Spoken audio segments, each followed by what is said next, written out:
Hello दोस्तों। Solution के part 6 ये वीडियो को आप देखें। इसमें हम हेनरी लॉ का डिस्कस करेंगे।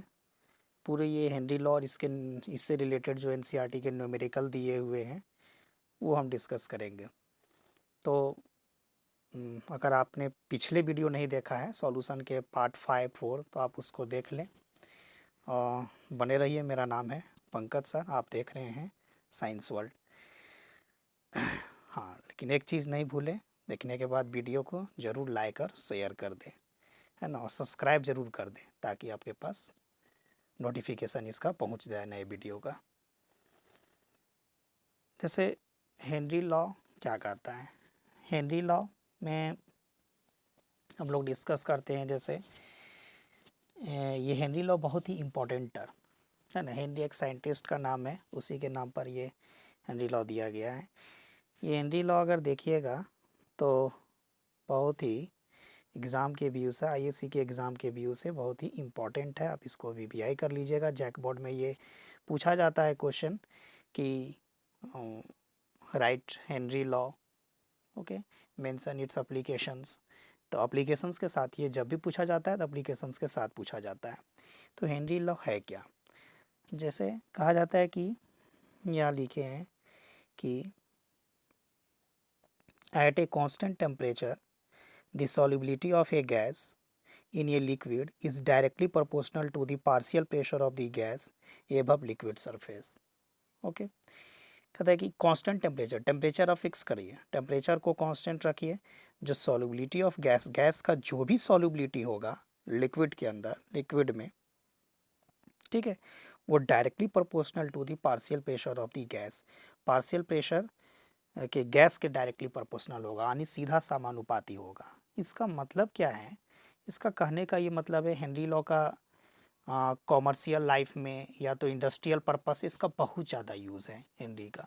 ओके, ये यहाँ कोई भी गैस आप देखे होंगे जनरली, कोई कंटेनर अगर जैसे हम लोग लेते हैं, अगर किसी को मान लो ये लिक्विड है, ये मान लो वाटर है, आप इसमें इसको वाटर में मान लो कोई किसी गैस को घोलना है, ओके, तो ये गैस जल्दी, कोई भी जैसे सॉलिड पार्ट लिक्विड में आप आसानी से घोल सकते हैं, ठीक है, लिक्विड लिक्विड का सॉल्यूशन भी आप आसानी से कुछ बना सकते हैं। लेकिन वही गैस को अगर आप मान लीजिए वाटर में घोलना चाहिएगा, लिक्विड में, तो आपको घोलने में डिफ़िकल्टी होगा, आप नहीं घोल पाइएगा, ठीक है। तो गैस की हमें हाई प्रेशर पर, मतलब प्रेशर लगाकर किसी तरह से गैस को क्या करना है, इस लिक्विड के अंदर घोलना है, इस वाटर के अंदर घोलना है।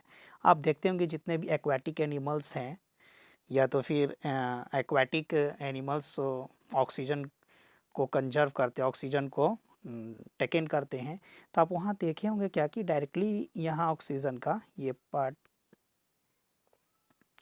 अब यहाँ जैसे अगर ये ऑक्सीजन है, ठीक है, अब देखे होंगे कि ऑक्सीजन भी जैसे वाटर का फार्मूला होता है H2O, ओके, H2O होता है, तो ऑक्सीजन भी जो है सो वाटर में क्या है, घुला हुआ। ऑक्सीजन एक गैस है, तो ऑक्सीजन उतना ही वाटर में घुलने के चलते क्या है, जीवन के लिए ये पर्याप्त है, जीवन जीने के लिए किसी भी जीव के लिए ये पर्याप्त है ना। तो ये रेयर, मतलब ज़्यादा तो नहीं घुला रहता है, लेकिन आपका हल्का फुल्का ऑक्सीजन घुला रहता है। हाइड्रोजन ऑक्सीजन का अगर आप देखिएगा तो यहाँ एटम 2:1 का रेशियो है ना। तो यहाँ हमको क्या करना है, किसी भी गैस को, ओके, किसी भी गैस को हमको उसके अंदर घोलना है, तो हम क्या करेंगे, यहाँ हेनरी लॉ का अप्लाइड करेंगे। तो वही हेनरी साहब कहते हैं कि हमें किसी गैस को कैसे हम प्रेशर लगा के ज़्यादा से ज़्यादा उसको सॉल्युबल कर सकते हैं उस लिक्विड के अंदर। तो वही चीज़ यहाँ लिखे हुए हैं कि at a constant temperature the solubility of a gas in a liquid is directly proportional to the partial pressure of the gas above liquid surface, ठीक है। तो वही चीज़ को हम यहाँ लिखे हैं कि solubility of a gas in liquid is directly proportional to partial pressure of gas above liquid surface, ठीक है। यानी जितना आप प्रेशर अप्लाइड करिएगा, है ना, तो उतना आपका गैस क्या होगा, सॉल्युबिलिटी उसका ज़्यादा होगा, ठीक है। तो सॉल्युबिलिटी जो भी गैस का डिपेंड करेगा उस पार्शियल प्रेशर पर ही डिपेंड करेगा। तो इसी को अगर हम लोग यहाँ क्या करते हैं, सॉल्युबिलिटी को इफ सॉल्युबिलिटी को हम लोग क्या करते हैं, मोल फ्रैक्शन मान लेते हैं। एक्स गैस मतलब एक्स को मतलब mole fraction gas in liquid. क्या करते हैं कि सॉल्युबिलिटी को यहाँ मोल फ्रैक्शन के मानकर चलते हैं हम लोग। क्यों? क्योंकि देखिए केमिस्ट लोग यहाँ क्या किए हैं, क्योंकि अब हमको सॉल्युबिलिटी ये जो डेफिनेशन था हेनरी लॉ का, ये अप्लाइड हम लोग इसको मोल फ्रैक्शन के रूप में अप्लाइड करेंगे। क्योंकि मोल फ्रैक्शन इसलिए करेंगे, अब यहाँ जैसे कोई कंटेनर लेते हैं तो आपका ये मान लो ये ऑक्सीजन गैस लेते हैं, हाइड्रोजन गैस लेते हैं, ठीक है, नाइट्रोजन गैस लेते हैं, कोई भी मतलब ये गैस लेते हैं, तो इसमें हमारा जो भी इसमें लिक्विड में जो भी डिपेंड करेगा, ये ऑक्सीजन, हाइड्रोजन, नाइट्रोजन, इसके इसके आपका डिपेंड करेगा कि इसका मोल फ्रैक्शन जो है वो गैस पर डिपेंड करेगा। मतलब कि जितने ज़्यादा मोल फ्रैक्शन जितने ज़्यादा यहाँ होंगे, मोल फ्रैक्शन इसलिए यहाँ लिए हैं टर्म मोल फ्रैक्शन का, क्योंकि ये ऑक्सीजन, हाइड्रोजन, नाइट्रोजन सब उसकी कितनी फ्रैक्शन क्वांटिटी में, कितनी पूरी इस कंटेनर कितना जल्दी ये है ना प्रेशर अप्लाइड करके घुल जाए। तो ये ऑक्सीजन, हाइड्रोजन और नाइट्रोजन के पार्शियल प्रेशर पर डिपेंड करेगा। और जितना ज़्यादा मान लो अगर ऑक्सीजन का पार्शियल प्रेशर अगर ज़्यादा लगा रहे हो हाइड्रोजन के अपेक्षा, नाइट्रोजन के अपेक्षा, तो ऑक्सीजन का यहाँ पार्शियल प्रेशर ज़्यादा होगा, तो इसका मतलब ऑक्सीजन यहाँ इस वाटर में सॉल्युबल ज़्यादा होगा। ठीक है, अगर उसके बाद हाइड्रोजन का पार्शियल प्रेशर आप ज़्यादा लगा रहे हो तो हाइड्रोजन का यहाँ क्या होगा, आपका सॉल्युबिलिटी ज़्यादा होगा। तो सॉल्युबिलिटी को हम लोग यहाँ मोल फ्रैक्शन लेकर मानकर चले हैं। तो वही चीज़ यहाँ लिखते हैं। तो इसको हम एक सबसे मोस्ट वांटेड डेफिनेशन और मोस्ट सपोज ये इम्पॉर्टेंट डेफिनेशन, आप इसको अगर एग्ज़ाम में आए 2 नंबर या 3 नंबर में जनरली हेनरी लॉ के बारे में पूछा जाता है, तो आप इसको यहाँ याद रखिए। हेनरी लॉ जब भी लिखिएगा तो ये सबसे आपका सबसे मतलब ब्रीफली यूज़ करने वाला हेनरी लॉ का आप हेनरी लॉ आपका यही आप इसको लिख सकते हैं। तो क्या कहता है हेनरी लॉ? जनरली कहता है कि हेनरी लॉ स्टेट्स दैट, है ना, Henry law states that the partial pressure, कहता है the partial pressure of the gas is directly proportional to the mole fraction of the gas.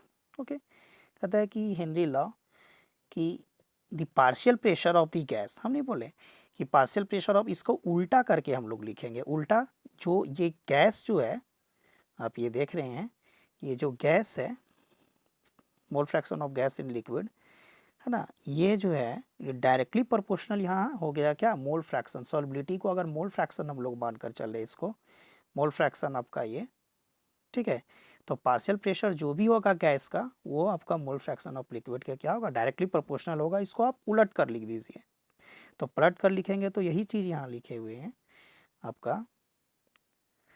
कि the partial pressure of the gas, यानी P, इसको P यहाँ लिखे हुए हैं, partial pressure को पी मान है जिसको आंशिक दाब कहते हैं, is directly proportional to the mole fraction of the gas, okay, in the solution. Solution में जो भी आपका जितना ज़्यादा फ्रैक्शन क्वांटिटी में होगा, मोल फ्रैक्शन जितना ज़्यादा होगा, और मोल फ्रैक्शन आपको पिछले वीडियो में बता ही चुके हैं कि क्या होता है, कि numbers of moles of solute by total number moles of solution, ठीक है, तो उसके दोनों का रेशियो लिया जाता है। तो ये डायरेक्टली प्रोपोर्शनल किसका होगा, मोल फ्रैक्शन का, किसका, पार्शियल प्रेशर का, ठीक है, क्योंकि सॉल्युबिलिटी ऑफ ए गैस को हम लोग यहाँ मोल फ्रैक्शन के टर्म में यूज़ किए हैं। तो यानी जितना ज़्यादा आप इसको कह सकते हैं, जितना ज़्यादा मोल फ्रैक्शन होगा उतना ज़्यादा उसका गैस का सॉल्युबिलिटी होगा। तो यहाँ पी को हम लोग मान लिया क्या, पार्शियल प्रेशर ऑफ गैस, और एक्स गैस मतलब ये लिखा हुआ मोल fraction of gas in liquid, x मतलब मोल फ्रैक्शन। तो डायरेक्टली प्रोपोर्शनल, इस डायरेक्टली प्रोपोर्शनल के चिन्ह को हटाएंगे तो उसके बदले में के एच आएगा। और ये के एच क्या है, हेनरीज कांस्टेंट। ये अपने हेनरी साहब अपने जब वो एक लॉ दिए हैं तो अपने अनुसार वो के एच को यहाँ रखें हेनरी कांस्टेंट, ठीक है। और भी मतलब यहाँ ऐसा नहीं है, के एच ही हम लोग अप्लाइड करेंगे हेनरी कांस्टेंट को, ठीक है, याद रखिएगा के एच मतलब हेनरी कांस्टेंट। तो आप लोग भी डिस्कवर कीजिएगा तो उस भी अपने नाम पर उसको रख सकते हैं, ओके। तो के एच हेनरीज कांस्टेंट, हेनरी स्थिरांक। एक चीज़ आपको हम यहाँ बता देते हैं कि ये हेनरी कांस्टेंट जो है, ये हमेशा इसको के और ये नीचे सब्सक्रिप्शन करके एच लिखिएगा, ओके। और ये एक्स है मोल फ्रैक्शन। तो ये समझ में आ गया, आपको ये याद रखना है, ये बहुत इंपॉर्टेंट डिफिनेशन है। जब भी एग्जाम में आएगा तो आप इसी चीज़ को लिखिएगा कि the partial pressure of the gas यानी P is directly proportional to the mole fraction of gas यानी X in the solution, okay. इसको हिंदी में लिखे हुए हैं। अब यहाँ क्या चलता है, हम यहाँ देखते हैं क्या, इसका ग्राफ देखते हैं। क्योंकि हम जानते हैं कि पार्शियल प्रेशर मोल फ्रैक्शन के डायरेक्टली प्रोपोर्शनल है। तो डायरेक्टली प्रोपोर्शनल है तो इसका मतलब पार्शियल प्रेशर अगर हम लोग लेते हैं यहाँ और ये मोल फ्रैक्शन लेते हैं यहाँ एक्स एक्सिस में, तो डायरेक्टली प्रोपोर्शनल का मतलब क्या, स्ट्रेट लाइन का ग्राफ आएगा। और स्ट्रेट लाइन का आएगा तो हम यहाँ यूज़ करते हैं इसको, तो यहाँ से आप इसको देख सकते हैं, यहाँ स्लोप अगर मान के चलते हैं इसको, स्लोप अगर यहाँ देखते हैं y बराबर एम एक्स प्लस सी, तो एम स्लोप है ना, क्या y बराबर ये स्लोप हो जाएगा m और ये क्या हो जाएगा x और प्लस सी। तो m स्लोप होता है, तो स्लोप यहाँ आपका पॉजिटिव है, तो यहाँ आपका थीटा मान के चलिए, तो थीटा बराबर क्या होता है, तो आपका टेन थीटा, और टेन थीटा स्लोप होता है, और स्लोप होता है क्या, p बाय b पर डिपेंड करता है, ये p और इसको b मान लिए, तो वही स्लोप आपका टेन थीटा क्या हो जाएगा, यही स्लोप आपका के एच हो जाएगा। क्या हो जाएगा, स्लोप के एच, ओके। खैर ये स्ट्रेट लाइन का इक्वेशन आता है। आपको 2 नंबर में पूछेगा तो ग्राफ देने की आवश्यकता नहीं है, सिर्फ डेफिनेशन दे दीजिएगा, और मीन्स उसका अप्लीकेशन पूछता है तो अप्लीकेशन भी एक दो पॉइंट आप लिख सकते हैं उसको।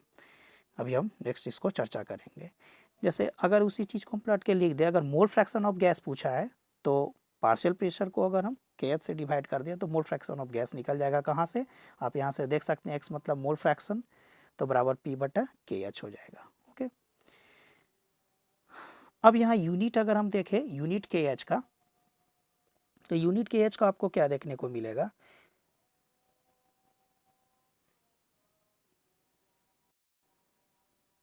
यूनिट क्या मिलेगा, यूनिट के एच का, K H equal to P by X. P by X मतलब के एच का यूनिट क्या होगा, पी बाय एक्स मतलब पार्शियल प्रेशर बाय एक्स। तो पार्शियल प्रेशर यानी एटीएम, मोल फ्रैक्शन का तो कोई यूनिट होता नहीं है, तो एटीएम में आप लिखो या बार में लिखो या एमएमएचजी में लिखो। कहने का मतलब ये हुआ कि same unit as that partial pressure, जो पार्शियल प्रेशर का यूनिट होगा वही आपका यूनिट होगा के एच का, हेनरी कांस्टेंट का।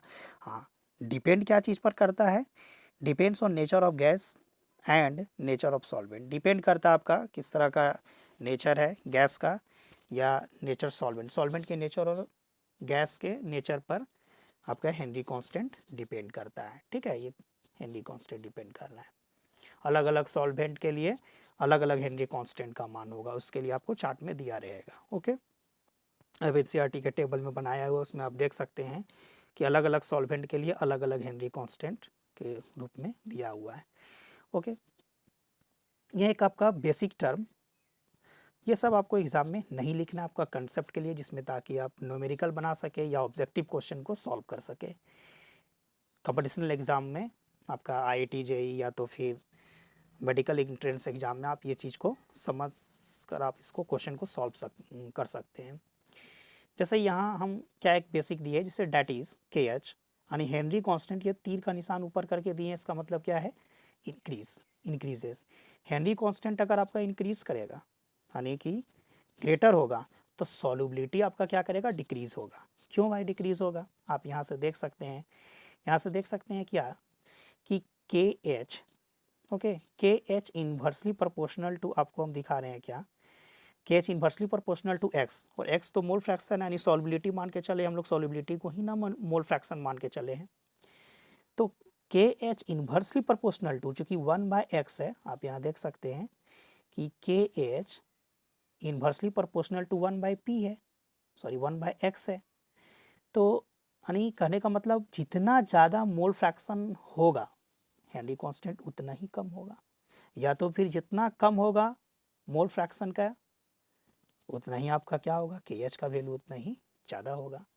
इसका मतलब क्या है, दोनों में एक रिलेशन कैसा है, इन्वर्सली का रिलेशन है। तो इन्वर्सली का रिलेशन है तो के एच अगर आपका इंक्रीज करेगा यानी हेनरी कांस्टेंट को जनरली देखा गया है कि अगर आप इंक्रीज करते हैं तो सॉल्युबिलिटी क्या करेगा, डिक्रीज करेगा। अगर लेकिन कभी ये देखा गया कि आप जैसे टेम्परेचर पर अगर कहीं, हम तो वहाँ एट कांस्टेंट टेम्परेचर लेकर चले थे, स्थिरता पर लेकर चले थे, अगर टेम्परेचर को आप कहीं इंक्रीज कर दो तो पक्का है कि KH भी इंक्रीज करेगा। ओके, अब जब KH इंक्रीज करेगा तो पक्का है कि आपका सॉल्युबिलिटी क्या करेगा, डिक्रीज करेगा, क्योंकि अभी हम देख चुके हैं सॉल्युबिलिटी ऑफ गैस क्या करेगा, डिक्रीज करेगा, यानी मोल फ्रैक्शन गैस डिक्रीज करेगा, और सॉल्युबिलिटी ऑफ गैस क्या करेगा, डिक्रीज करेगा। ओके, यानी टेम्परेचर जितना ज़्यादा बढ़ाओगे सॉल्युबिलिटी उतना ही कम होगा।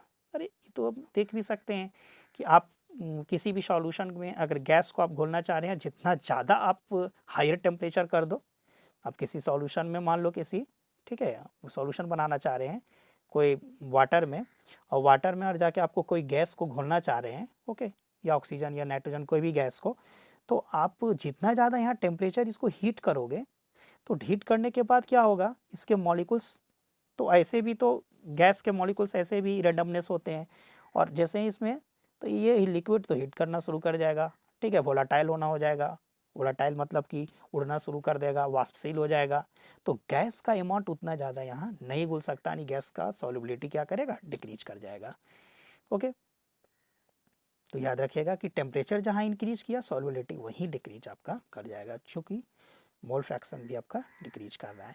इसीलिए जनरली देखा क्या गया है कि एक्वेटिक एनिमल्स जो होते हैं, एक्वेटिक एनिमल्स मोर कंफर्टेबल, यानी कंफर्टेबल इन कोल्ड वाटर ना, जितने भी जलीय जीव हैं, मछली जल की रानी है, या तो फिर कोई भी जीव, जितने भी समुद्र या तो है ना, कई भी जीव जो रहते हैं, छोटे छोटे जीव, बहुत सारे जीव रहते हैं समुद्र में, या तो फिर नदी तालाब, तो आप जितने भी देखिएगा एक्वेटिक एनिमल्स ज़्यादा कंफर्टेबल करते हैं कोल्ड वाटर में। अगर वही आप हॉट वाटर में मछली को डाल दीजिए तो इवन वो डेथ ही कर जाएगा, तो वो कोल्ड वाटर में ही उनको जनरली बढ़िया से वो सरवाइव कर पाते हैं। इसीलिए देखा गया है क्या कि यहाँ आपका कि एक्वेटिक एनिमल्स जो होते हैं कंफर्टेबल होते हैं क्या, कोल्ड वाटर में। क्यों? क्योंकि टेम्परेचर जितना कम होगा वाटर का उतना ही वो सरवाइव कर पाएंगे एक्वेटिक एनिमल्स उसमें है। अब इसका सबसे इम्पोर्टेंट अप्लीकेशंस, यहाँ अप्लीकेशंस फिर एग्जाम में पूछे जाते हैं जो बहुत इंपॉर्टेंट है। ओके, अप्लीकेशंस आपको ध्यान में रखना है। हम आपको पहले ही बताया कि अप्लीकेशंस यहाँ मेडिकल पर्पस से या तो फिर इंडस्ट्रियल पर्पस से काफ़ी ज़्यादा यूज़ है हेनरी लॉ का। तो यहाँ जैसे कहा जाता है क्या, फर्स्ट अप्लीकेशंस है क्या, bottles are sealed under high pressure to increase the solubility of CO2 in soft drinks and soda water। Okay, bottles को सील्ड किया जाता है, बोटल्स को सील्ड किया जाता है अंडर हाई प्रेशर पर to increase the solubility of CO2। CO2 के सॉल्युबिलिटी को बढ़ाने के लिए ढक्कन को कसकर बंद किया जाता है। किसके ढक्कन, जो आप पानी पीते हैं, कोल्ड ड्रिंक्स पीते हैं, या तो फिर सोडा वाटर पीते हैं। ओके, जैसे ये मान लो एक बोतल है,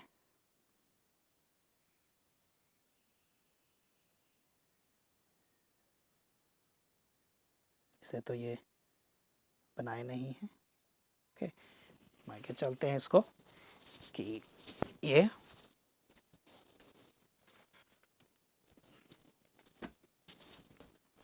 बोतल लेके चलते हैं, एक मिनट को।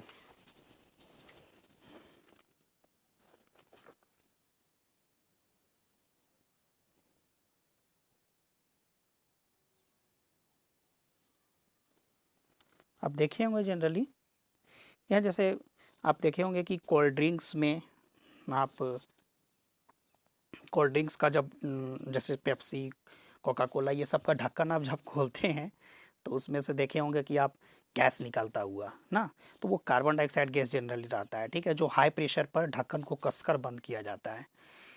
अब देखते हो कि है ना, खोलने के लिए आता है एक इंस्ट्रूमेंट्स आता है, उसको उचकार कर खोला जाता है, जैसे ही आपका गैस निकलता होगा। तो यहाँ जैसे ये एक हम लोग अगर बोतल मान के चले, तो यहाँ बोतल को हाई प्रेशर पर बंद कर दिए, ठीक है, कोल्ड ड्रिंक्स के बोतल को हाई प्रेशर पर CO2 को पैक कर देते हैं। ओके, अब यहाँ आप देखें, और CO2 पैक नहीं करेंगे तो आपको बहुत ख़राब पीने में लगेगा ना, तो वही CO2 गैस रहता है, कार्बन डाइऑक्साइड गैस। अब यहाँ देखिए, अब हम क्या करते हैं, जनरली क्या किया जाता है,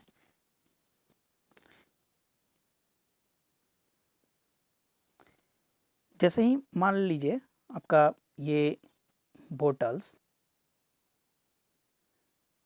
को हाई प्रेशर पर सील किया हुआ है, मान लो आप इसको 1 ATM पर, जनरली वायुमंडल का प्रेशर होता है 1 ATM।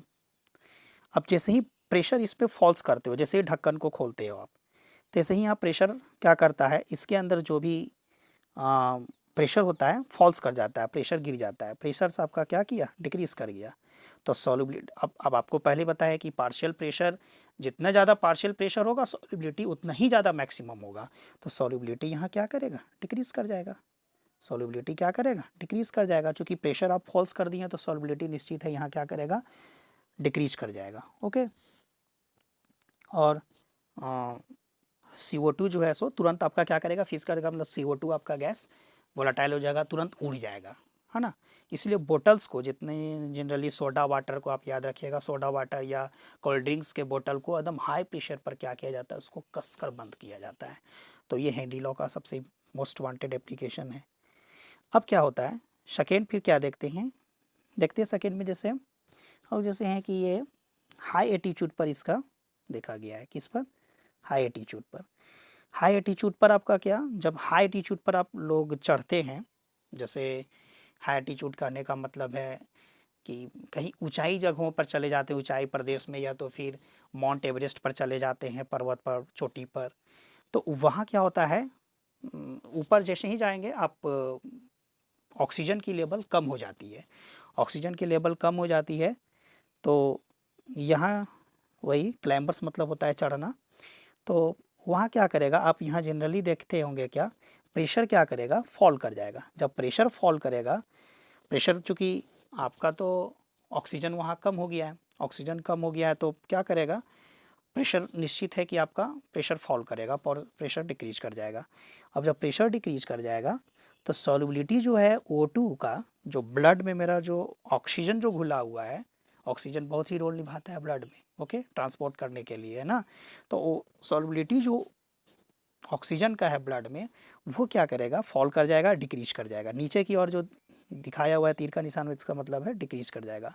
तो लोगों को क्या होने लगेगा पता है ना, उसको टायर्डनेस, थकावट होने लगेगा, और लगेगा मेंटल कन्फ्यूजन टाइप का लगेगा, लगेगा कि अरे लोग मतलब एक बीमारी जो होता है ना, कि लोग देखते कुछ और बताते कुछ है, उनको लगेगा क्या कि यहाँ ऊपर आ गए हैं तो कुछ लगेगा कि कोई जानवर है टाइप का, जैसे कोई बाघ है, शेर है, या तो ठीक है बकरी है, मतलब अजब टाइप का फीलिंग होगा उसको, मेंटल कन्फ्यूज़न होना शुरू हो जाएगा। तो इस तरह से मेंटल कन्फ्यूजन और टायर्डनेस मतलब थकावट पूरा हो जाएगा। उसी बीमारी को हम लोग कहते हैं, जो ये सिम्टम्स दिखता है उस तरह के हाई एल्टीट्यूड पर जाने पर, ऊंचे शिखर पर्वत पर जाने पर, तो उसी कन्फ्यूज़न को हम लोग, इसी सिम्टम्स को कहते हैं एनॉक्सिया। क्या कहते हैं इसको, एनॉक्सिया। एनॉक्सिया एक बायोलॉजिकल टर्म है, इसको हम लोग, है ना, एक सिम्टम्स है, उस तरह का लक्षण आना शुरू हो जाता है, उसी लक्षण को हम लोग एनॉक्सिया कहते हैं। ओके, अब फिर क्या देखते हैं कि आप फिर देखे होंगे क्या, कि जब लोग गोताखोर लोग, गोताखोर समझते हैं ना, गोताखोर, ठीक है, गोताखोर लोग क्या करते होंगे, जिसको हम लोग कहते हैं स्क्यूबा। स्क्यूबा मतलब गोताखोर, जब डीप सी डाइवर्स करते होंगे, मतलब समुद्री में के अंदर एकदम नीचे गहरा समुद्र में गोताखोर करते होंगे, तो आप देखे होंगे कभी ये डिस्कवरी चैनल में, कि है ना, डिस्कवरी चैनल में टीवी पर आप देखते होंगे कि नाक में एक सिलेंडर, एक पाइप लगा दिया जाता है, पीछे सिलेंडर टांग दिया जाता है।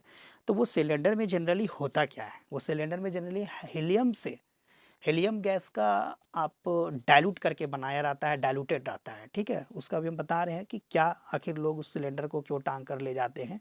जब समुद्र के गोताखोरी नीचे गहराई में आप चले जाइए, तो वहाँ देखने को क्या मिलेगा, वहाँ आपका प्रेशर डिक्रीज कर जाएगा, प्रेशर आपका इंक्रीज कर जाएगा। प्रेशर आपका क्या करेगा, जब एक चीज़ याद रखिएगा जब आप ऊपर की ओर जाइए तो प्रेशर नीचे फॉल कर जाएगा, लेकिन अब नीचे की ओर जब आइएगा तो प्रेशर क्या करेगा, हाई हो जाएगा। प्रेशर मतलब इंक्रीज कर जाएगा, काफ़ी ज़्यादा प्रेशर हो जाएगा। अब जब काफ़ी ज़्यादा प्रेशर होगा तो वही चीज़ को हम यहाँ लिखे हुए हैं क्या, कि सिलेंडर्स डाइल्यूटेड इन डीप सी डाइवर्स में क्या होता है कि cylinder diluted with helium, helium के साथ डाइल्यूट होता है। इसको हम शॉर्ट में करके लिखे हैं, चूँकि ये बहुत लंबा लिखते हैं तो आपको बेटर समझ में नहीं आता। आपको बस एग्ज़ाम में अगर आईएससी एग्ज़ाम में अगर पूछता है तो बस आप जो फर्स्ट लिखे सेकंड में बस एट हाई एल्टीट्यूड लिख देते हैं, थर्ड में इन डीप साइड डाइवर्स, तो उतना ही में आपको क्लियर हो जाएगा। क्योंकि 2 नंबर 1 नंबर का पूछा जाता है सवाल, तो कोई बड़ी चीज़ नहीं है, लेकिन समझने के लिए हम यहाँ आपको लिख दिए हैं इतना, थोड़ा सा कुछ इसी को शॉर्ट में और करके समझने के लिए, कि cylinder diluted with helium, helium के साथ डाइल्यूट होता है। ओके, जब सिलेंडर आपका डाइल्यूट होता है हीलियम के साथ तो आपको यहाँ देखने को क्या मिलेगा, वेन ए स्क्यूबा, स्क्यूबा मतलब गोताखोर, डाइवर डाइवर, ठीक है, डाइवर्स, ये डाइवर्स 2 बार लिखा गया है, आप इसको 1 बार हटा दीजिएगा, ठीक है, ये 2 बार लिखा गया है। डाइवर्स डिप्स इनटू द सी, ठीक है, जब गहरा समुद्र में गोताखोरी लोग गोताखोर करते हैं तो उसमें देखने को क्या मिलता है, आप देखेंगे क्या, प्रेशर बहुत ज़्यादा हो जाता है ना। प्रेशर नीचे जाने पर निश्चित है कि आपका ज़्यादा हो जाएगा। जब प्रेशर ज़्यादा हो जाएगा, पार्शियल प्रेशर ज़्यादा हो जाएगा आपका, तो सॉल्युबिलिटी आप जानते हैं करते हैं कि पार्शियल प्रेशर का डायरेक्टली प्रोपोर्शनल है सॉल्युबिलिटी। तो सॉल्युबिलिटी क्या करेगा, नाइट्रोजन गैस का ब्लड में, जो नाइट्रोजन गैस ज़्यादा डिजॉल्व हो जाएगा ब्लड में। वही चीज़ को यहाँ लिखे हैं कि solubility of N2 in blood dissolve maximum, maximum हो जाएगा, ठीक है, मैक्सिमम यानी ऊपर की ओर लिखें मैक्सिमम हो जाएगा। तब वहाँ देखने को क्या मिलेगा, अब जैसे ही क्या करिएगा, अब जैसे ही फिर क्या करिएगा, वहाँ तक तो ठीक है, वहाँ आपको कोई दिक्कत नहीं है, नीचे है तो आपको चलिए ठीक है, कोई दिक्कत नहीं है। लेकिन कब ये ऐसा घटना होता है, आपको कब ऐसा महसूस होगा कठिनाई, जब आप फिर ऊपर की ओर, जब बैक यानी ऊपर की ओर जब आइएगा समुद्र से यानी ऊपर, ठीक है, अब जब ऊपर आइएगा तो ऊपर आने के समय क्या होगा, आपको वहाँ फिर से आपका डिक्रीज कर जाएगा, ठीक है, जो प्रेशर हाई हुआ था फिर क्या करेगा, डिक्रीज कर जाएगा। और जब डिक्रीज करेगा, आप नीचे से डायरेक्ट ऊपर आए हैं, अब डिक्रीज करेगा तो सॉल्युबिलिटी ऑफ जो नाइट्रोजन का है वो भी डिक्रीज कर जाएगा। तो आपको वहाँ होने क्या लगेगा, आपका ब्लड में जो है सो नाइट्रोजन का बबल्स दिखने लगेगा, यानी हाथ पर जो है ये यहाँ देखना क्या हो जाएगा कि आपका ये जैसे ये हाथ है, हाथ पर आपका ये बबल्स होना शुरू हो जाएंगे और टाइप का ना फोड़ा टाइप का उठना शुरू हो जाएगा। तो वही चीज़ यहाँ लिखा हुआ है क्या, कि as a result when he comes back to the surface, surface पर जब आपका आते हैं, वही सतह पर आते हैं समुद्र से, तो the solubility of nitrogen again decreases, फिर से डिक्रीज कर जाएगा उसका, फिर डिक्रीज कर जाएगा, पहले तो इंक्रीज किया था अब डिक्रीज कर जाएगा, leading to the formation of nitrogen bubbles in the blood. अब ब्लड के अंदर नाइट्रोजन का बबल्स खोला हुआ टाइप का मिलेगा, जिसके चलते कैपिलरीज ब्लॉकेज हो जाएंगे। ब्लॉकेज मतलब कैपिलरी में है ना लगेगा बहुत ही टाना टाना टाइप का, है ना, leads to a mental condition known as bends, उसी को बेंड्स कहते हैं। बेंड्स मतलब बस कुछ नहीं, जैसे हाथ में फोड़ा फुंसी टाइप का हो जाता है, उसी टाइप का आपको लगेगा और आप चक्कर आएगा, ठीक है। तो इस तरह से जो कंडीशन सिम्टम्स होता है उसी को हम लोग कहते हैं, इस बीमारी का नाम है बेंड्स बायोलॉजिकल टर्म है। ओके, तो आप याद रखिएगा कि हेनरी लॉ का कहाँ एप्लीकेशन है। एक तो हम लोग सॉफ्ट ड्रिंक्स या तो फिर आपका कोल्ड ड्रिंक्स जो पीते हैं तो उसमें हाई प्रेशर पर CO2 को डिजॉल्व किया जाता है। फिर जब हाई एल्टीट्यूड पर लोग जाते हैं तो वहाँ भी आपका दम घुटना शुरू हो जाता है, मेंटल कन्फ्यूजन हो जाता है, टायर्डनेस हो जाता है, जिसके चलते आपको चूँकि वहाँ प्रेशर काफ़ी ज़्यादा डिक्रीज हो जाता है तो सॉल्बिलिटी भी जो है सो ब्लड में क्या करेगा, डिक्रीज हो जाता है ऑक्सीजन का, जिसके चलते से यहाँ ये सब चीज़ कंडीशन देखने को मिलता है। उसी कंडीशन को हम लोग एनोक्सिया कहते हैं। और एक डीप साई डाइवर्स में जब स्क्यूबा लोग डाइवर्स करते रहते हैं तो वहाँ प्रेशर काफ़ी ज़्यादा हाई हो जाता है, तो वहाँ तक कोई दिक्कत नहीं है। लेकिन जैसे ही ऊपर सरफेस की ओर आते हैं समुद्र से नीचे से, वैसे ही आपका फिर प्रेशर आपका क्या करेगा, फॉल्स कर जाता है, जिसके चलते सॉल्बिलिटी N2 का जो है वो डिक्रीज कर जाता है और फिर आपको ब्लड में एक बार इंक्रीज डिक्रीज तो ब्लड में आपको बबल्स टाइप का मिलेगा, उसी को हम लोग यहाँ कहते हैं उस कन्फ्यूजन, जिसके चलते कैपिलरीज जो होते हैं वो ब्लॉकेज हो जाते हैं, मसल्स के जो कैपिलरीज ब्लॉकेज हो जाते हैं, जिसको हम लोग मेंटल कंडीशन को ही कहते हैं। इस तरह के मेंटल है, आपको लगने लगेगा दिमागी हालत बिगड़ जाएगा, उसी को हम लोग बेंट्स कहते हैं बायोलॉजिकल टर्म में। तो ये इसका हिंदी में। अब यहाँ देखिए क्वेश्चन का क्या आता है, कहता है कि H2 गैस टॉक्सिक है, H2S गैस टॉक्सिक है, टॉक्सिक गैस है, with A रॉटन egg like smell. कहते हैं H2S गैस जो है सो टॉक्सिक है, जो विथ रॉटन एग लाइक स्मेल। रॉटन मतलब H2S गैस के चलते ही वो जहरीला बना देता है। रॉटन मतलब सड़ा हुआ अंडा जैसा आपको लगेगा, स्मेल गंध देगा। इज़ यूज्ड फॉर दी ठीक है क्वालिटेटिव एनालिसिस, ठीक है, यूज़ किया जाता है क्वालिटिव एनालिसिस पर। If the solubility of H2S in water at STP, solubility आपका जो H2S को वाटर में वो आपका दे चुका है 0.195 मोलालिटी आ गया, तो अब इसको मोल भी बोल सकते हैं। Calculate Henrys constant, Henry constant calculate करना है, इसमें KH का वैल्यू कैलकुलेट करना है। तो आप जैसे ये कोई H2S गैस जो एक टॉक्सिक होता है, जो के साथ वो रोटेन थोड़ा सड़ा हुआ टाइप का आपका स्मेलिंग आने लगेगा, तो वो कहता है कि वो क्या यूज़ किया जा H2S गैस के रूप में आपका क्वालिटेटिवली क्या यूज़ किया गया है। जो यहाँ सॉल्युबिलिटी H2S का वाटर में दे चुका है STP पर, स्टैंडर्ड टेम्परेचर प्रेशर पर, STP मतलब स्टैंडर्ड टेम्परेचर एंड प्रेशर, ये दे चुका है इतना मोल है, तो आपको हेनरी कांस्टेंट आपको निकालना है। तो आप यहाँ क्या कीजिए, सबसे पहले आप हेनरी के अकॉर्डिंग क्या जानते हैं, हेनरी के अकॉर्डिंग यही ना जानते हैं कि क्या जानते हैं हेनरी के according, according to Henry's law partial pressure of gas is directly proportional to, है ना, या partial pressure of gas equal to KH into X. तो KH यहाँ निकालना है, तो पार्शियल प्रेशर ऑफ गैस का बटा एक्स मोल फ्रैक्शन। अब STP पर प्रेशर, एक चीज़ याद रखिएगा, जो STP पर जो स्टैंडर्ड टेम्परेचर पर जो प्रेशर होता है, मेरा स्टैंडर्ड टेम्परेचर प्रेशर पर वो होता है आपका 0.987 बार, ओके, स्टैंडर्ड टेम्परेचर प्रेशर पर। तो आप ये याद रखिएगा, प्रेशर इतना होता है पार्शियल प्रेशर। तो हम सबसे पहले क्या करते हैं, आपको तो पार्शियल प्रेशर ऑफ गैस चाहिए, तो ये तो आपको यहाँ ये चीज़ आपको याद रखना पड़ेगा। अब यहाँ मोल फ्रैक्शन हम लोग हाइड्रोजन गैस का निकालते हैं, तो मोल फ्रैक्शन जानवे करते हैं हम लोग, क्या मोल फ्रैक्शन यानी number of moles of H2S by total number of moles of solution, मतलब लिक्विड में H2S गैस घुला हुआ है, तो number of moles of H2S plus number of moles of water, जो कि total number of moles of solution. अब यहाँ H2S का दे दिया है 0.195, ठीक है, H2S गैस का 0.195 आपका यहाँ दे दिया है मोल के रूप में, मोलालिटी के रूप में, ठीक है। वही चीज़ को यहाँ लिखे हुए हैं कि सॉल्युबिलिटी ऑफ H2S मतलब हाइड्रोजन सल्फाइड का जो सॉल्युबिलिटी है वाटर में एट STP इज 0.195 मोलालिटी यानी मोल्स। इसका मतलब क्या है कि 0.195 मोल जो है ऑफ H2S का, H2S गैस का डिजॉल्व्ड है 1000 ग्राम ऑफ वाटर में, मतलब 1 kg वाटर में 1000 ग्राम वाटर में, है ना, 0.195 मोल जो है आपका डिजॉल्व्ड है क्या, हाइड्रोजन सल्फाइड गैस का। इसका मतलब वो मोल के रूप में रिप्रेजेंट है, तो मोल के रूप में यहाँ हम लोग इसको रिप्रेजेंट कर दिए, ओके, H2S का नंबर ऑफ मोल्स।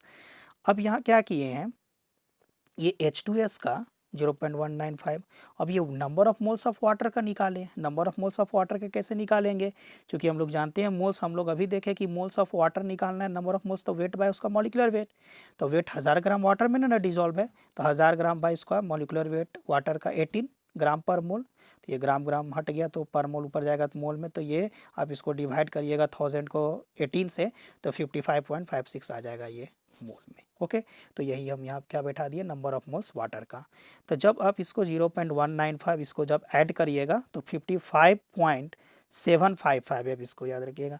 यहाँ ये पॉइंट ये मिसप्रिंट हो गया है, मतलब यहाँ जल्दी से पॉइंट दिया गया है, तो आप याद रखिएगा 55.755 है, ओके। तो ये हो गया, तो यहाँ भी मोल मोल मोल तो आपका हट जाएगा। अब यहाँ से देखिए इसको जब डिवाइड कीजिएगा तो 0.0035 ये आ गया इसका किसका, आपका मोल फ्रैक्शन हाइड्रोजन सल्फाइड का। अब यहाँ हेनरी कांस्टेंट हमको निकालना है, तो हेनरी कांस्टेंट क्या करता है, पार्शियल प्रेशर ऑफ गैस बटा मोल फ्रैक्शन ऑफ गैस। तो पार्शियल प्रेशर ऑफ गैस अभी हम बताए थे 0.987 आपका STP पर, ये अपना जानना पड़ेगा, आपको याद रखना पड़ेगा। और यहाँ हम लोग कैलकुलेट करके निकाले, यहाँ मोल फ्रैक्शन ऑफ गैस का इतना 0.0035। अब इसको डिवाइड करिए तो इतना आ जाएगा, तो इतना बार में निकालने हैं। ओके, इस तरह से क्वेश्चन सॉल्व हुआ। दूसरा क्वेश्चन क्या कहता है, सब NCERT का ही क्वेश्चन है। क्या कहता है दूसरा क्वेश्चन, कहता है Henry law constant for CO2 in water is 1.67 into 10⁸ pascal. एक चीज़ आपको बता दें, ये कभी भी आपके एकेडमिक एग्जामिनेशन IAC में नहीं पूछा जाएगा इस तरह का प्रश्न। आपको ये कॉम्पिटिशनल एग्जाम के लिए, जिसमें ताकि आपका हिंदी लॉ पढ़े तो उसका जब तक आप एप्लीकेशन नहीं बनेगा, जब तक उसका यूज़ नहीं कीजिएगा कि कैसे यूज किया जाता है दैनिक जीवन में, एवरीडे लाइफ में, तभी तो हम सीख पाएंगे। न्यूमेरिकल से ही कंसेप्ट आपको क्लियर होगा और एक कॉम्पिटिशनल एग्जाम में भी आपको हेल्प करेगा। तो Henry's law constant for CO2 in water is 1.67 into 10⁸ pascal. PA मतलब पास्कल, ओके, 10⁸ है एट 298 केल्विन। कहता है क्या कि हेनरी लॉ कांस्टेंट जो है सो आपका ये दे चुका है इतना पास्कल 298 केल्विन पर। Okay, calculate the quantity, calculate the quantity, calculate the quantity of CO2 in 500 ml of soda water। कहता है कि आपका कैलकुलेट करना है क्वांटिटी मतलब मात्रा, वेट CO2 का, क्या 500 millilitre of soda water when packed under 2.5 ATM। Packed किया गया, नहीं बोले थे कि पैक किया गया 2.5 ATM प्रेशर देकर। नॉर्मल तो 1 ATM प्रेशर होता है, उससे ज़्यादा देना पड़ेगा आपको, तभी तो हाई प्रेशर पर सील होगा। CO2 को प्रेशर देकर इसको क्या किया गया, पैक किया गया 298 केल्विन पर। ठीक है, प्रेशर ज़्यादा लगाएगा, 1 ATM से ज़्यादा लगाएंगे तभी तो अब यहाँ क्या कहेंगे हम लोग, तो इसको अकॉर्डिंग टू हेनरी लॉ क्या हम लोग जानते हैं, ये तो हम लोग जानते हैं हेनरी लॉ के अनुसार कि partial pressure gas KH into X. तो आप यहाँ सबसे पहले क्या करिए कि हमको ये मोल फ्रैक्शन ऑफ चाहिए CO2 गैस का, जो कि KH तो दे दिया है। तो मोल फ्रैक्शन ऑफ CO2 का, तो मोल फ्रैक्शन ऑफ CO2 आपका क्या लिखेंगे, partial pressure of gas by KH। तो KH का वैल्यू जो है सो आपका इतना पास्कल दिया हुआ है, 1.67 × 10⁸ पास्कल। अब यहाँ क्या करिए, या तो फिर आप इसको, हमको वहाँ वैल्यू देखो क्वेश्चन में यहाँ क्या किया है, क्वेश्चन में यहाँ आपको देखने को क्या मिलेगा कि क्वेश्चन में यहाँ पास्कल में दिया हुआ है और यहाँ ATM में दिया हुआ है। या तो आप इसको पास्कल में बदल लो या तो फिर इसी को ATM में बदल लो। ओके, तो हम यहाँ क्या किए, एक यूनिट में चाहिए ना, तो इसको हम लोग ATM में बदलते हैं। तो हम लोग जानते हैं क्या, 1.01325 पास्कल इक्वल टू 1 ATM। तो इतना पास्कल को हम बदले ATM में, तो इतना पास्कल बराबर 1 इंटू इतना हो जाएगा ना, ये इंटरवल में चला जाएगा इतना पास्कल।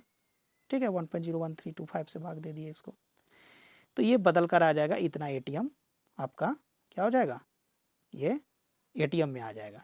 ओके, KH का, हेनरी कांस्टेंट का वैल्यू। अब यहाँ से क्या करेंगे, मोल फ्रैक्शन निकालेंगे CO2 गैस का। तो mole fraction number of moles, number of mole fraction आपका CO2 का। तो यहाँ मोल फ्रैक्शन आपका बैठा दीजिए, पार्शियल प्रेशर कितना है 2.5 ATM पर, उसको सील किया गया हाई प्रेशर पर ATM बाय इतना 1.648 इंटू 10⁻³ आपका 3 पास्कल। तो ये निकल कर आ जाएगा आपको क्या, इतना ATM, यहाँ आपका ATM लिखाएगा, गलती से लिखा गया है, यहाँ ATM लिख लीजिएगा, पास्कल लिखा गया है। ओके, तो ये वैल्यू आ जाएगा 1.52 इंटू 10⁻³ ATM तो यहाँ कट जाएगा। ओके, तो ये इतना वैल्यू आ जाएगा। अब जब number of moles of H2O निकालना है उसी तरह से, तो 500 ग्राम, अब 500 ग्राम क्यों लिए, चूँकि वहाँ 500 मिलीलीटर दिया हुआ है ना, तो 500 मिलीलीटर डेंसिटी मिलीलीटर में है, तो डेंसिटी अगर 1 ग्राम पर सेंटीमीटर क्यूब लेके चलते हैं तो हम लोग जो वैल्यू दिया रहता है तो उसको हम लोग लेके चलते हैं 500 मिलीलीटर को 500 ग्राम मान सकते हैं। ओके, तो 500 ग्राम लेके चले यहाँ ना। आप यहाँ देख सकते हैं क्वेश्चन पेपर में कि यहाँ देखिए क्या दिया हुआ है, क्या कि 500 मिलीलीटर ऑफ सोडा वाटर। ठीक है, 500 मिलीलीटर ऑफ सोडा वाटर, तो डेंसिटी जनरली आपका उतना लगभग इक्वल होता है 500 मिलीलीटर। अगर डेंसिटी फिक्स मान के चले इसमें तो आपका आ जाएगा ये 500 ग्राम लेके चल सकते हैं। ठीक है, रेटिंग ग्राम वाटर का, चूँकि वेट बाय मोलिकुलर वेट, तो ये निकल कर आ जाएगा आपका 27.78 मोल। तो मोल फ्रैक्शन अब निकालेंगे CO2 का, किस पर वैल्यू पर, number of moles of CO2 by number of moles of solution CO2 का वाटर का। तो number of moles of CO2 by numbers of moles of water, ये लेके चले। ठीक है, number moles of CO2 number of moles of water equal to, अब यहाँ इसको number of moles of CO2, ठीक है, आप इसको क्या करो, number of moles of CO2 by numbers of moles of, यहाँ देखिए आप यहाँ जो वैल्यू आया हुआ है वाटर का वहाँ यहाँ पुट कर देंगे वाटर के लिए। ठीक है, तो वाटर के लिए पुट करेंगे number of moles of CO2 बटा इतना, हम लोग पुट कर सकते हैं कि नहीं, इसको निकाल सकते हैं कि नहीं, है ना। तो ये number of moles of CO2 by 27.78। अब इसको जब क्रॉस मल्टीप्लिकेशन करेंगे तो आपको निकल कर ये आ जाएगा क्या, number of moles of CO2 equal to mole fraction of CO2, okay, into 27.78। आप इसको करके देख सकते हैं। ओके, ये क्रॉस मल्टीप्लिकेशन नहीं करना है, ये बराबर इसके लिखे हैं यहाँ मोल फ्रैक्शन। ठीक है, तो आपका ये निकल कर आ जाएगा मोल fraction of CO2, mole fraction of CO2 का वैल्यू आप यहाँ पुट कर दीजिए और इसको दोनों मल्टीप्लाई करके तो आपका ये निकल कर आ जाएगा। अब जब वेट ऑफ CO2 चाहिए तो वेट के लिए हम लोग क्या करेंगे, हम लोग जानते हैं वेट के लिए, है ना, number of moles equal to क्या होता है, पहले ही जानते हैं, number of moles equal to weight by उसका मॉलिकुलर वेट, बस। तो हमको क्या है, हमको यहाँ वेट निकालना है ना, तो वेट निकालना है तो क्या, नंबर ऑफ मोल्स को मॉलिकुलर वेट से क्या करिएगा, मल्टीप्लाई कर दीजिएगा, नंबर ऑफ मोल्स को मॉलिकुलर वेट से है तो नंबर ऑफ मोल्स निकल कर आएगा। नंबर ऑफ मोल्स आपका ये है, यहाँ वैल्यू निकालने हैं, मॉलिकुलर वेट CO2 का, कार्बन डाइऑक्साइड का जोड़िएगा कार्बन ऑक्सीजन का, दोनों का एटॉमिक वेट, तो 44 ग्राम पर मोल आ जाएगा, तो निकल कर इतना वेट आ जाएगा। तो ये वेट CO2 का निकला, तो इस तरह से आसानी से बन गया, कोई हार्ड नहीं है, बस को समझना है, थोड़ा सा कंसेप्ट को यूज़ करना है, तो ये मोल फ्रैक्शन है। तो ओके फ्रेंड, काफ़ी ज़्यादा देर हो चुका है, तो आप सब्सक्राइब और लाइक करना ना भूलें। ठीक है, ओके, मिलते हैं अगले वीडियो में।